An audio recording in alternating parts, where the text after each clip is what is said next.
Bueno, muy buenas tardes para todos. Vamos a empezar la sesión de infección respiratoria del Congreso de Virología. Arrancamos nuestra primera presentación con el doctor Jorge Alberto Cortés Luna.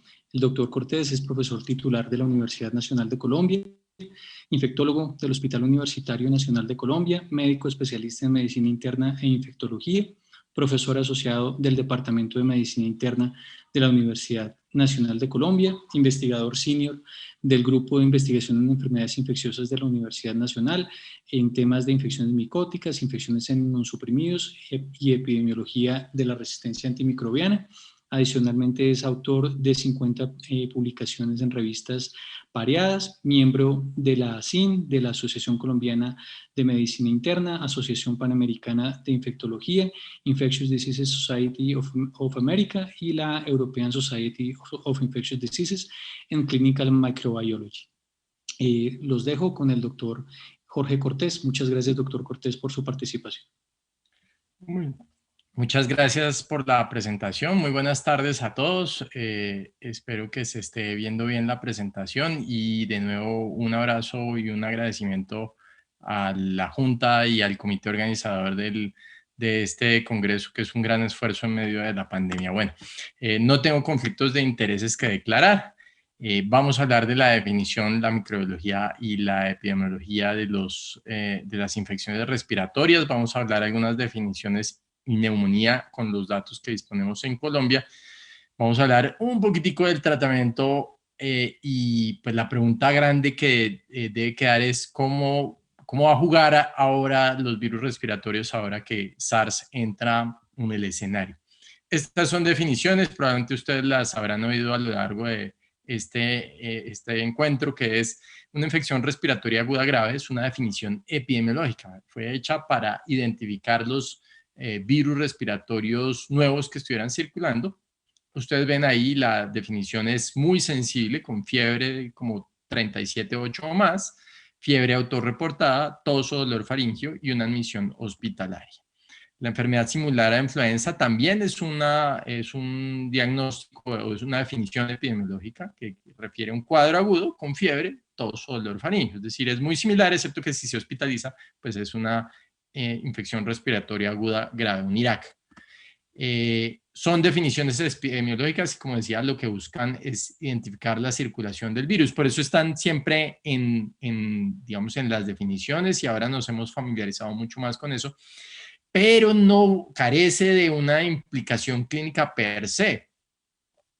Cuando hablamos en medicina de definiciones clínicas, estamos hablando de que el paciente tiene una gripa, una rinosinusitis o una faringitis o una laringitis, o tiene una bronquitis, sea en el contexto de un paciente sano, un paciente con asma o un paciente con enfermedad pulmonar obstructiva crónica, o tiene una neumonía. Y estas definiciones clínicas se van a, digamos, se van a evidenciar en ese escenario de las definiciones clínicas versus la definición epidemiológica, que es si el paciente tiene cualquiera de estas cosas, pero termina hospitalizado, pues obviamente vamos a estar hablando de un IRAC y eso tiene una implicación de vigilancia. Pero de nuevo, esa no es una definición clínica. Los clínicos hablamos de definiciones que tienen sentido desde el sitio de la infección y de cómo llegamos al diagnóstico. Las bronquitis, vale la pena recordarlo, son en paciente que no tiene una comorbilidad de base, son de etiología viral en más del 90 o 95%. Entonces esas traqueobronquitis en realidad son infecciones virales, eso ha sido lo tradicional. En pacientes con alguna comorbilidad, especialmente asma, enfermedad pulmonar obstructiva crónica o enfermedad crónica restrictiva, pues en realidad la etiología viral sigue siendo más importante, pero especialmente en los pacientes con EPOC, un 25% puede ser bacteriano, que va a depender de su estado funcional, de su estado estructural, del número de exacerbaciones y especialmente el BF1 es el factor más importante. Entonces, la etiología viral en general en bronquitis sigue siendo lo más importante. Y obviamente el otro diagnóstico que hacemos desde la perspectiva clínica en el paciente hospitalizado es la neumonía. Esta tablita que recoge información que está en el último consenso de neumonía, que ya tiene unos años, del 2013, pues habla de que no conocemos el germen en 30% de los casos. Ustedes ven aquí en la parte de abajo el neumococo, que puede variar entre el 15 y el 50%, pero vale la pena mencionar que no conozco al menos estudios en los últimos 10 años de esta parte de neumococo, y lo importante es que ha cambiado con la vacunación. Micoplasma, del estudio del doctor Vélez, del doctor Franco Montúfar en Medellín, influenza, clamidia, adenovirus, nos dio muchas luces sobre estas bacterias atípicas, pero hoy lo que queremos es ver los virus. En ese estudio, digamos como conglomerado, se encontraban alrededor del 20 o 25% en algunos estudios pequeños que hay. Entonces este es como el resumen. Neumococo probablemente va a la baja.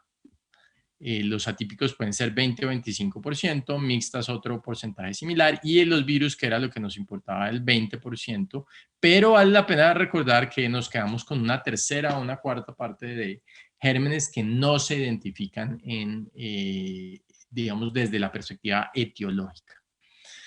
Por supuesto, los niños siempre fueron asociados a virus, pero lo interesante es como en los últimos 15 años, y ustedes les voy a mostrar una serie de artículos publicados en ese periodo de tiempo, pues empiezan a hablar de la neumonía, tal vez un poco coincidente con el primer SARS. Entonces, miren este estudio de adultos, 304 individuos. El rinovirus era el virus más frecuentemente asociado con gripa, 10% de esos sujetos.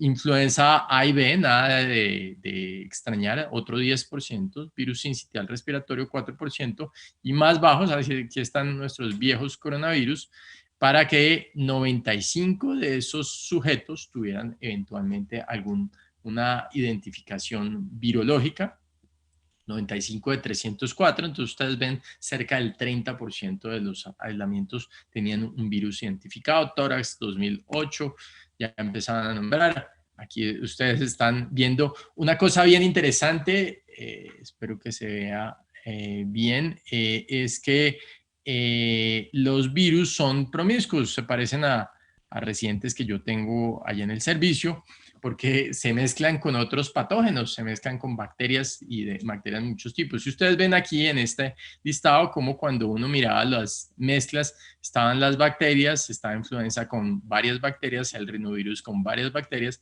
Entonces es fácil encontrar patógenos como neumococo, como hemófilus o como estafilococo con cualquiera de estos virus. Y una tendencia muy importante a la estacionalidad, especialmente en países con estaciones. Entonces ustedes ven durante las épocas de invierno, dependiendo de qué país estemos hablando, pues estamos viendo los picos especialmente de rinovirus, pero en otras épocas podemos ver los picos de adenovirus y coronavirus. Es decir, que los virus suelen tener una tendencia estacional importante. Otro estudio ya con mayor tecnología, PCRs, reacciones en cadena de polimerasa para adultos, en este caso Corea, publicado hace unos 5 años, y mostrando, aquí están, estas infecciones respiratorias altas y estas infecciones respiratorias bajas, que son los que nos interesan. Y aquí ustedes ven, perdón, los diferentes virus que estamos viendo con diferentes proporciones, que cuando uno los suma, los virales sumaban el 25% de las neumonías, 27% de lo hallado en infección respiratoria alta. Es decir, los virus son importantes en neumonía, no es nuevo, no es algo que no sepamos. Esto es mirando pacientes inmunocompetentes con neumonías adquiridas en la comunidad. Un estudio que utilizó varias técnicas, y definitivamente cuando ustedes ven, aquí está el número de patógenos identificados por las distintas técnicas. Un punto muy importante que voy a seguir haciendo hincapié es las pruebas serológicas, las pruebas de antígenos rápidos suelen ser mucho menos capaces de identificar los virus. Las pruebas de cultivos identifican algunos virus, nosotros nunca, en general en la práctica clínica nunca lo hemos tenido. Y aquí están las pruebas moleculares, y ustedes ven aquí los distintos tipos de microorganismos que fueron identificados. Influenza, picornavirus, coronavirus, etcétera, etcétera. Y una limitación muy importante que han ido encontrando estos virus, y es que, al menos en adultos, la clínica no permite identificar qué paciente tiene una bacteria, qué paciente tiene un virus. Cuando uno mira los estudios más antiguos de hace cerca de 100 años, 80% de los pacientes tenían un neumococo. De forma que en la medida en que se ha introducido mejores niveles de higiene, mejor sanidad.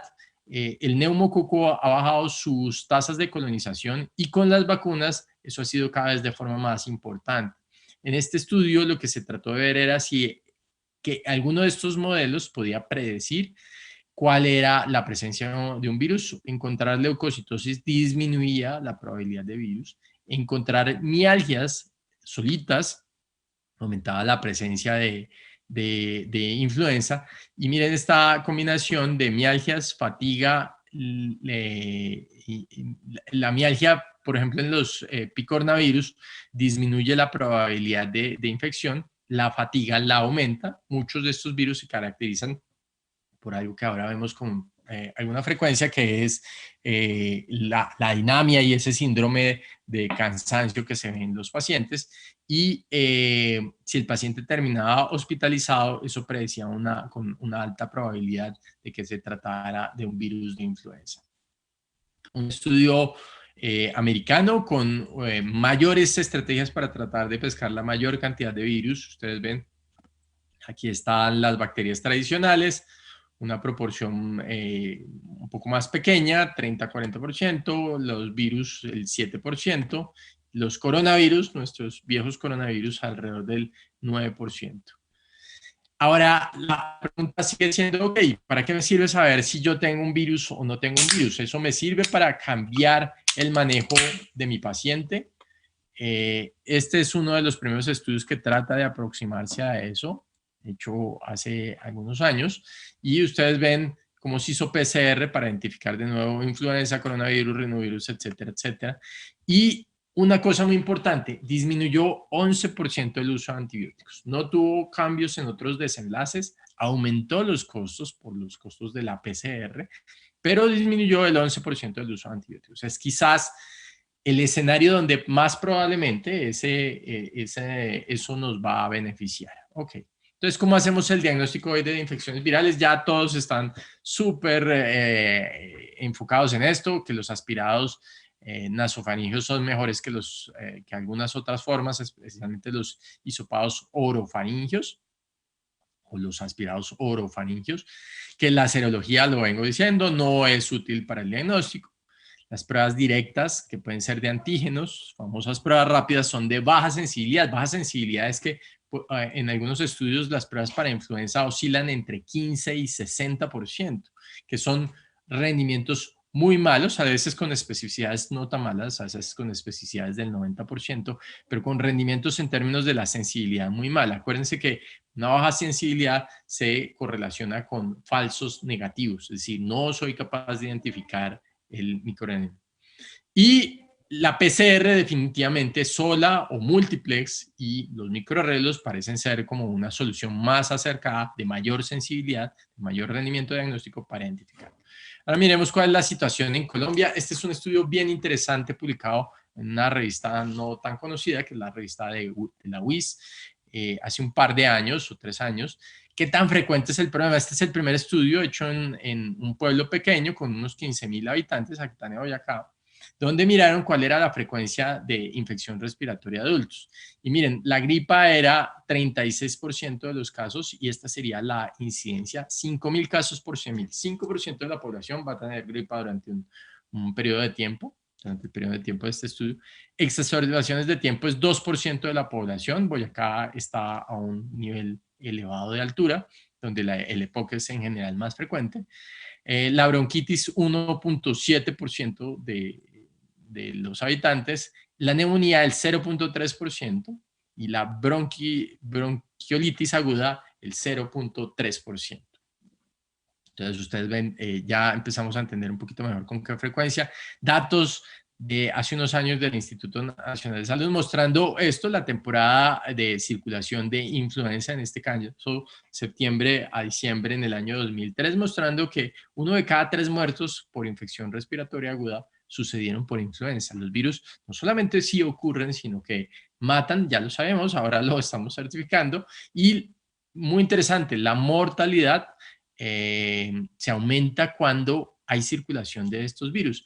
5% por enfermedad general, 11% por neumonía. La neumonía mata. Miren esto, ¿se acuerdan? 2009, Hace 10 años, esta paciente a su ingreso en urgencias, ustedes ven 24 horas al ser admitida en unidad de cuidado intensivo, ustedes ven estos infiltrados en parches. Esta paciente, por supuesto, tenía influenza H1N1, en este caso con sobreinfección por Staphylococcus aureus. Y cuando uno miraba la tomografía, miren esta imagen en parche, 17 de agosto del 2009, una paciente en urgencias con influenza H1N1, la nueva cepa pandémica en ese momento, mexicana, el famoso virus porcino. ¿Qué información tenemos en adultos de la infección severa en adultos? La edad promedio son 50 años. Son infecciones comunitarias en general. Y como comorbilidad importante, la EPOC, el tabaquismo, pero también se observa en mujeres embarazadas, en pacientes diabéticos y con alguna comorbilidad. Ustedes ven el parecido con coronavirus, y lo que nosotros encontramos en este estudio hace unos años era que influenza era el 27% de esos pacientes que cumplían con esa definición de Irak y se habían hospitalizado. Muy interesante el bocavirus, y por supuesto de los virus de influenza. Influenza A era el más importante, seguido de adenovirus. Los coronavirus en realidad eran solamente 2% de los pacientes, pero 20% de los pacientes pueden tener más de un virus. Y aquí mostrando esto es circulación del virus a lo largo del año. Ustedes ven, influenza solo dejó de circular un mes, pero en general los virus circularon todo el año. Esta es una diferencia fundamental con lo que sucede en países de estaciones, y es que nosotros tenemos circulación todo el año. La clínica no permite diferenciar los que tenían o no tenían virus, ni la frecuencia cardíaca, ni la severidad, ni nada de eso. Es decir, no tenemos nada, ni la severidad. Miren, la proporción de pacientes con virus que hicieron choque era mayor, aunque no estadísticamente significativo, o neumonía, una proporción de pacientes similares. Compromiso alveolar o intersticial, nada de eso diferencia un virus de una infección respiratoria. En Colombia existe vigilancia respiratoria. Este son un mapa de OPS mostrando los sitios donde se hace vigilancia centinela en Colombia, en diversos sitios del país. Y ya ustedes ven aquí en los últimos 5 años en rojo influenza. Ustedes ven como cerca de entre el 10 y el 30% de los virus que circulan son influenza, o de lo que se toma mejor, es influenza, con algunos picos. Esto fue temporada invernal del año 2018, muy importante, otra temporada del 2018, y el 2019 veníamos una temporada muy fuerte de influenza circulando, pero también venían circulando otros, en azul los otros virus, y en morado el coronavirus, la gran estrella de este año. Desafortunadamente ustedes ven aquí ya los influenza distribuidos. H1N1 es este que ustedes ven en rosado. Miren el gran pico del 2018 circulando H1N1, en el 2016 también circuló. Estaba circulando de forma muy importante, pero ustedes ven junto con otros virus diferentes, mucha circulación de otros virus al mismo tiempo, y por supuesto en el 2020 el pico de coronavirus. Miremos estos ejercicios, estos ejemplos para hacer el ejercicio. Un paciente de 32 años con 2 días de tos y fiebre. Un hombre joven, taquicárdico, saturando bien, con leucocitosis. Ok, miren la placa. Entonces, espero que se vea bien en sus pantallas. Ustedes ven aquí un infiltrado alveolar y se insinúan en esto algunas otras imágenes. Aquí el infiltrado alveolar. Entonces probablemente el radiólogo o el neumólogo o el internista hubiera dicho, esto es una neumonía alveolar, esto es típico de infección bacteriana. Y que le encontramos adenovirus y bocavirus. Muy bien. Un paciente de 68 años, hombre, no tiene POC, pero tiene una falla cardíaca y tiene 3 días de síntomas. Quizás una diferencia, ustedes ya lo van viendo con lo que nos sucede ahora con el SARS, es que mientras que en el SARS aparece la gripa y luego sí la neumonía, aquí la neumonía parece empezar desde el principio. Los pacientes tienen pocos días. El paciente clínicamente tenía estertores, una muy leve leucocitosis, y no le hicieron GRAM porque la muestra no era apta. Ustedes ven, este paciente tiene falla cardíaca. Es posible que en algún momento digan, ok, aquí hay algo de falla, pero ustedes ven aquí su corazón grandecito y unos grandes infiltrados periféricos, y probablemente alguien esté tentado a decir de nuevo, esto es una neumonía bacteriana. Miren cómo evolucionó el paciente en los siguientes días con unos infiltrados muy difusos. Es posible que este paciente curiosamente no llegó a unidad de cuidado intensivo y muy bien, tenemos influenza. Sí, señor, un paciente con enfermedad severa, comorbilidad, influenza, pero pues ustedes ven que empieza a ser difícil. 55 años, esta era una colega que recibía esteroides y viajó a Estados Unidos justamente en diciembre, en un invierno. Llega con una hipoxemia grave. Ustedes ven aquí la radiografía simple del tórax portátil con una serie de elementos de monitoría. Ya estaba, aquí se insinúan algunas cosas periféricas y la tomografía, miren esto. Miren esto, no parecía mucho, no parecía un gran compromiso y hagan sus apuestas, influenza H1N1, nuestro gran letal influenza H1N1. 58 años, síntomas respiratorios de varios días, hipoxemia, muy importante, ustedes ven de nuevo elementos de monitoría, miren esta tomografía. Aquí les doy pistas, esto fue el año 2018, entonces no es coronavirus. Y miren unos infiltraditos aquí periféricos, unos infiltraditos ahí con algo de vidrio esmerilado probablemente, y unos infiltrados muy pequeños. Y este paciente con 68 años tenía un virus sincitial respiratorio. El virus sincitial respiratorio en adultos suele aparecer en pacientes de este estilo, en pacientes añosos y con comorbilidad, especialmente con comorbilidad importante. Vamos a ver si esto funciona. Y entonces ponemos esto acá. Y ustedes ven aquí, 62 años, hipertenso, obeso, 10 días de evolución. Miren que aquí el truco son los 10 días. Miren ese gran compromiso periférico. Oh, miren este gran compromiso, miren el infiltrado alveolar. Gran compromiso periférico. Voy a dejar andar un segundito. Y 10 días de evolución. Miren ese gran extenso infiltrado, vidrio esmerilado que se observa periférico. Y con seguridad todos ya saben que esto es SARS-CoV-2, nuestro amigo el COVID. Muy bien. Y este paciente con una placa de tórax portátil, miren infiltrados acá, miren infiltrados acá, miren infiltrados acá, miren infiltrados acá, miren infiltrados acá, mucho infiltrado periférico y por supuesto es COVID. Otro paciente probablemente con un EPOC, ustedes ven los pulmones grandes, el corazón chiquito y mucho infiltrado por acá, por acá, por acá, por acá, mucho infiltrado por acá, mucho infiltrado por acá y por supuesto es COVID. Este paciente lo metimos a un estudio clínico, mucho infiltrado por acá, mucho infiltrado por acá, mucho infiltrado por acá, será falla cardíaca, es COVID. Muy bien. Ahora, finalmente, un problema muy serio y es que hay muy poca información de tratamiento para las infecciones virales, así que no es tan sorpresivo que nos haya ido tan mal en COVID. Así que hoy solo tenemos tratamiento para influenza y para COVID. Hay poca información de otros antivirales. Sabemos que el oseltamivir sirve para la gripa, no mucho, pero sirve. Y hasta la fecha no hay ningún antiviral identificado para SARS, a pesar de los clamores de algunas compañías y por supuesto de la FDA. Los estudios sugieren que el remdesivir no sirve para el coronavirus.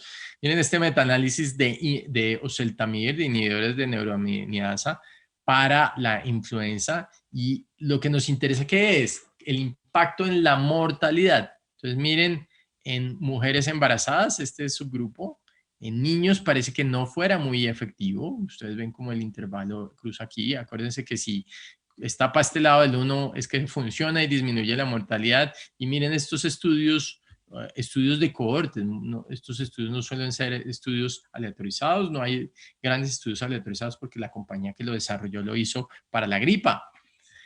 No muestran. Y miren, este es clásico de ya recovery. Ustedes ven dexametasona en pacientes con oseltamivir que usan oxígeno en piso. Ustedes ven una mortalidad cercana al 28% versus con dexametasona que bajaba la mortalidad cerca del 21%. Y en el grupo de ventilación mecánica, que era donde tenía el mayor beneficio, 42% versus 27% de mortalidad, disminuyendo la mortalidad cerca del 15%. Entonces tenemos dos tratamientos que sirven para los virus: el oseltamivir para la influenza y los esteroides para el SARS. Entonces, ¿cuál es nuestro problema clínico? Entonces, un problema clínico es que las neumonías pueden ser ocasionadas por virus especialmente problemáticos. Digamos, aquí estamos los muy letales, tenemos a neumococo, tenemos legionela, y entre los virus tenemos influenza y el SARS, y por supuesto otros, pero son probablemente menos letales, aunque ese paciente de virus sincitial respiratorio casi fallece. ¿Qué es lo que a nosotros nos interesa? Ok, tengo un diagnóstico clínico de neumonía. Ahora se volvió muy importante el aislamiento. Hago un tratamiento empírico, probablemente con antibióticos, probablemente con antiviral, y tomo una muestra para ver qué microorganismo es y eventualmente con eso ajustar el tratamiento con el fin de que tenga la carita feliz. O si no me va bien, o el paciente tiene mucha comorbilidad, puede tener que eso termine en un desenlace. Esa comorbilidad puede ser la que más afecta a este desenlace y lo hemos visto en coronavirus. Pero obviamente el aislamiento también puede generarnos una carita triste si no aislamos el paciente que deberíamos. Entonces, miren que ahora ese diagnóstico de laboratorio, esto se está empezando a volver importante. Se volvió muy importante el SARS. Ya no imaginamos nuestra vida sin una PCR o un antígeno para SARS. ¿Cuál es el problema entonces en el paciente hospitalizado? Vamos a hacer el aislamiento, le vamos a hacer una prueba de SARS. Si está hipoxémico, le damos un esteroide. ¿Necesitamos la prueba de influenza? Bueno, aquí hay algunos problemas. La prueba de antígenos, las pruebas rápidas son de baja sensibilidad y eso nos genera falsos negativos. Podemos perder pacientes que no deberíamos perder. La especificidad es moderada a alta, es decir, puede haber algunos falsos positivos, y si no tengo pruebas, lo que hay que hacer probablemente es que definitivamente en el próximo año, cuando ya vengan las temporadas y veamos influenza en conjunto con SARS, necesitamos tratamientos combinados. En el paciente crítico esto puede ser más importante. Uno, el aislamiento. Necesitamos pruebas de SARS definitivamente. Y el esteroide les mostré que funciona si el paciente tiene hipoxemia. Pero necesitamos una prueba de influenza. Esto es lo que dice si le damos esteroides a un paciente con influenza. Y es que la mortalidad aumenta en los pacientes de UCI y en los pacientes que están en piso cuando yo le doy un esteroide y el paciente está progresando a una forma severa de influenza. Entonces, miren que es muy importante saber si el paciente tiene SARS, pero también es muy importante saber si el paciente tiene influenza para tomar decisiones. ¿Qué dice la última guía de la Sociedad Americana de Infectología en conjunto con ATS? Es: haga pruebas de influenza. Cuando hay circulación de influenza, en Colombia eso sucede todo el año, y haga pruebas moleculares preferenciales sobre las pruebas de antígeno.